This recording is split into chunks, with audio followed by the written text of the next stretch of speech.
2011년 7월 17일 주일입니다. 다음은 땡망 자매님의 글입니다. 어제 기도하는데 갑자기 하나님께서 한국에 와서 내게 주신 모든 것들이 감사하다고 느껴졌습니다. 미국에서 빈손으로 왔는데 필요한 것을 다 채워주시고 영적으로도 축복해 주셔서 방언과 영안까지 열어주신 게 너무 감사했습니다. 삼위 하나님께 왜 저에게 이렇게 잘해주세요? 라고 여쭈니 내가 널 사랑하니까 라고 대답하셨습니다. 오늘 오후에 아래 강단에서 기도하는데 예수님이 천국에 가자고 하셨습니다. 무기를 외쳐서 예수님이신지 확인하고 갔습니다. 예수님이 내 영이 자라서 7살이라고 하셨습니다. 예수님과 저번에 갔던 통로를 지나 천국까지 갔습니다. 천국 입구에서 바로 어떤 집으로 갔습니다. 예수님이 그게 내 완성된 집이라고 하셨습니다. 저번에는 공사 중이었는데 이제 큰 주택이 되어 있었습니다. 예수님이 지붕으로 데리고 가서 지붕에 같이 앉았습니다. 옆집은 땡차기 집이었습니다. 천국이 내려다 보였는데 나무와 잔디가 많았습니다. 내 집 지붕은 빨간색이었습니다. 지붕에 조금 앉아 있다가 예수님이 2층 창문으로 데려가셔서 공중에서 내 방을 들여다 보았습니다. 천사 3명이 열심히 청소를 하고 있었습니다. 방이 하얀 빛이 났던 것 같습니다. 창문을 통과해 방 안으로 들어갔습니다. 예수님이 서재와 옷장을 보여주셨습니다. 옷장에 옷이 엄청 많고 신발도 여러 개 있었습니다. 1층으로 내려갔는데 부엌이 먼저 보였고 식탁을 보여주셨습니다. 네모 모양의 길쭉한 식탁과 원행의 작은 식탁을 보여주셨는데 원행이 더 좋다고 하니까 네모 식탁은 사라지고 원행 식탁만 남았습니다. 예수님과 치킨 누들 수프를 먹었습니다. 맛있었습니다. 그리고 예수님께서 말 탈래? 아님 수영할래? 라고 물으셔서 말 타고 싶다고 말씀드렸습니다. 집 잔디밭에서 예수님과 같이 말을 타고 다녔습니다. 몇 바퀴 돌고 나서 다시 예수님과 교회로 돌아왔습니다. 예수님, 천국 데려가 주셔서 감사합니다. 2011년 7월 19일 화요일입니다. 어제 오후 7시 15분에 막내가 예수님께서 자매들이랑 외숙모 집으로 가라고 하셨다는 문자를 보내왔습니다. 곧 둘째에게 전화해서 이를 확인하니 예수님께서 그렇게 말씀하신 것이 맞다고 하셨고 성도님들은 오늘 교회에 오지 않도록 연락을 취하라고 하셨습니다. 나와 아내 땡망 자매님과 땡수 자매님은 잘 준비를 해서 부산 땡땡교회로 출발했습니다.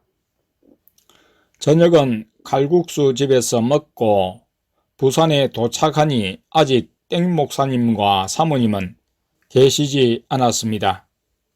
아들 강도사님에게 전화하여 비밀번호를 알고 집에 들어가 기다렸습니다. 밤 10시경에 목사님 부부가 집으로 왔는데 배드민턴 클럽에서 부부가 배드민턴을 치고 오는 길이었습니다. 수박을 먹으면서 이야기를 나누었는데 땡수 자매님의 이모 전도사님에 대한 언급은 없었고 우리도 그에 대해서 묻지 않았습니다. 밤에 자기 전에 땡망 자매님이 아까 성령님께서 우리와 목사님 가족에게 불을 주시는데 우리들은 성냥에 불이 붙듯 불이 확 붙었으나 땡 목사님이나 사모님, 강도사님에게는 불이 잘 붙지 않더라고 했고 오래 불을 공급하셨음에도 불이 잘 타지 않았다고 했습니다. 땡망 자매님은 지금 예수님과 성령님이 응접실에 계시며 서로 이야기를 나누고 계시다고 했습니다. 아내가 이야기가 들리는지를 물으니 듣지 못하게 하셔서 듣지 못한다고 했습니다. 내가 땡망 자매님에게 하나님 아버지께서는 어디 계시냐고 하니 아까 아버지께서 잠깐 오셨다가 떠나가셨다고 했습니다. 오늘 아침 식사를 하고 막내를 통해 예수님께 여쭈니 지역으로 와도 된다고 하셨습니다. 어떤 목사님의 장례가 있어 목사님 부부는 가야 했기 때문이었습니다. 그와 함께 우리는 예수님께 403호 창문 롤 스크린 견적을 내도록 부른 사람을 다시 오게 할지 여쭈니 오게 하라고 하셨습니다. 지역에 오면서 땡망 자매님이 어젯밤 잘 때 예수님께서 소독약을 먹이시고 뿌리셔서 입에 소독약 맛과 냄새가 있다고 했습니다. 아내가 우리에게도 소독약을 뿌리셨는지 여쭈니 그렇다고 하셨습니다. 우리는 알지 못하나 땡망 자매님은 영안이 열려 있어 예수님이 자신에게 하신 일은 알고 있었습니다. 소독약을 왜 뿌리셨는지를 여쭈니 땡 목사님 가족과 집에 있는 마귀의 치매를 막아주시기 위해서였다고 하셨습니다. 이모 전도사님의 방언이 마귀 방언으로 점검되기 전에는 조카인 땡수 자매님이 초원교회에 온 것을 언급하며 그 가족을 자랑삼아 말했었는데 땡수 자매님이 우리와 함께 갔어도 전혀 가족에 대한 이야기를 하지 않았습니다. 마귀 방언인 전도사님을 초원교회에 보내 치료받게 하든지 아니면 땡땡 교회에서 내보내야 하는데 땡 목사님과 사모님은 예수님 편에 서지 않고 사람의 편에 서서 그저 모른 채 하고 가려고 했습니다. 예수님께서 예수님 편에 서지 않고 마귀 방언을 하는 전도사님 편에 서 있으므로 곧 마귀 편에 서 있으므로 목사님 가족의 상태가 좋지 않고 그로 인해 고통과 환난이 있음을 말씀하셨습니다. 어제 예수님께서 둘째를 통해 403호의 창문 가리개를 하라고 하셔서 교회당 인테리어를 했던 사람에게 어제 연락하니 건물 인테리어와 함께 블라인드 설치 일도 하고 있었습니다. 오늘 오후 1시에 교회에 와서 창문 크기를 재며 견적을 내었고 설치는 22일에 한다고 했습니다. 그는 교회당 인테리어를 잘 했고 예수님께서 그를 통해 강단에 십자가를 넣게 하셨음에 403호에 대한 인테리어 견적도 내보라고 했습니다. 치수를 재어 평수로 환산하니 27평이라고 했습니다.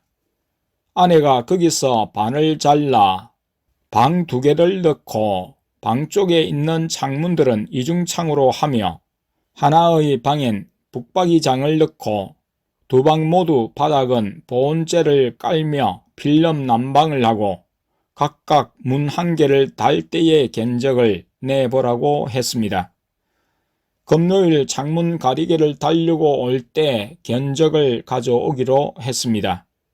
둘째가 블라인드가 어떻게 됐는지를 물어서 금요일 달기로 했다고 말하면서 내가 예수님께 방 인테리어 견적을 내보라고 했다고 말씀드리니 예수님께서 잘했다고 말씀하셨습니다. 오후 8시 15분경 방금 학원을 갔다 온 둘째가 나에게 예수님의 말씀을 대언했습니다. 오늘부터 22일 금요일 밤까지 성도님들에게 방학을 한다고 하셨습니다. 내가 예수님께 성도님들이 교회에 오지 않으면 상태가 나빠질 수도 있음을 말씀드렸는데 성도님들에 대한 시험이 포함된 방학이라고 하셨습니다.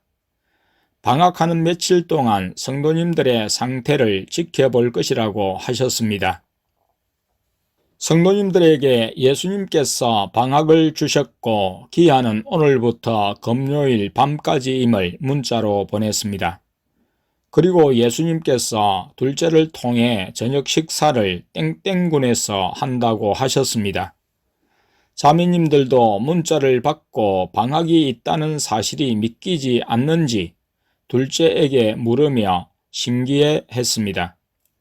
땡땡군에서 먼저 온 우리는 식사를 마치고 학원에서 늦게 온 막내가 냉면을 먹고 있을 때 땡망 자매님이 오늘 새벽에 꿈 이야기를 했습니다. 초원교회에 불이 작게 났는데 자매님은 이때 불붙은 교회에서 나만 빠져나오면 되는데 하고 생각했다고 했습니다. 나와 어떤 사람이 힘들게 불을 껐으며 마침내 불이 꺼졌다고 했습니다. 성령의 불이 교회에 붙었으면 불을 끌 필요가 없을 텐데 불을 껐다는 것은 좋지 못한 불이었습니다. 마귀가 주는 시험의 불, 환난의 불로 생각되었습니다. 그리고 내가 불을 끄는 일에 동참했음을 볼 때 나에게 닥친 시험이 아니고 성도님들의 닥친 시험으로 생각되었고 불이 작았음을 볼 때 몇몇 성도님들이 시험에 들 가능성이 있었습니다. 그러나 한 성도님이라 할지라도 마귀의 시험에 넘어갔다면 사역으로 마귀를 내쫓는 일은 힘들 것이었습니다. 깨끗한 상태에 있다가 마귀가 더 많이, 더 세게 장악할 것이기 때문이었습니다. 막내를 통해 예수님께 내가 깨달은 바를 여쭈었습니다. 예수님께서 주신 꿈인지부터 여쭈었는데 예수님께서 말씀을 안 하신다고 했고 방학과 관련되어 시험에 들 성도가 있음을 말씀하신 것인지에 대해서도 말씀을 안 하신다고 했습니다. 막내가 식사를 끝내고 교회로 올 때 우리와 합류한 둘째를 통해 예수님께 땡망 자매님의 꿈 이야기를 하며 여쭈었습니다. 나와 함께 불을 끈 분이 누구신지를 여쭈니 예수님이시라고 하셨고 시험은 성도님들의 방학과 관련이 있다고 하셨습니다.